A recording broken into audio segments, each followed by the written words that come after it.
kamae. Brian. King'yo ng'amo ket kacha makao mutua en professor mar chike. Koro kodok korka chike ong'eyo. Lakini king'yo kata statement mane president ogolo cha. Ere formula mane ma gidhi tiyo godo?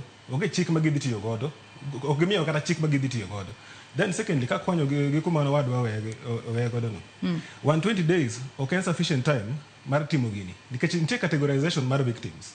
Nitie joma olal, nitie joma police nonego, nitie joma hiny gi police. Koro gidhi timo sadi. To victims gi gin across the country. Koro formula mane ma gidhi tiyo godo mondo ji oyud ratiro. Mane ma koro question monego benwa penjo. Nikech compensation en gima ber.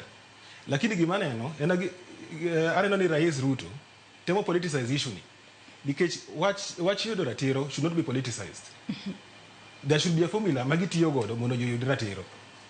Wach ni koro ka min Kennedy o politicize yo machalo nade. Gima temo wacho ni nikech sani ang'eni otemo manyo re-election 2027.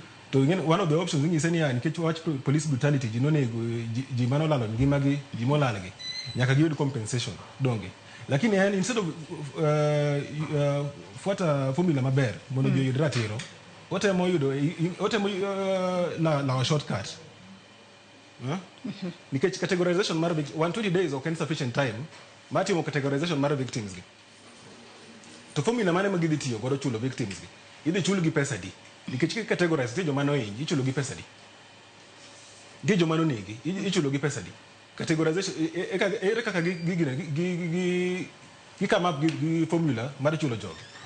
Koro before kata wadhi e compensation to bingeni chakre time be run donge gin gi 120 days nyaka sani onge gima gisetimo. Koro ka time no elapse koro ang'oma wadhi timo koro. Emomiyo awacho ni gini gibedo politicized. The intention ok ni ji oyud ratiro. To mana penjo mabende ne wapenjo kadwe ketwa ka Samsona en okang' mane mwinjo be ni keto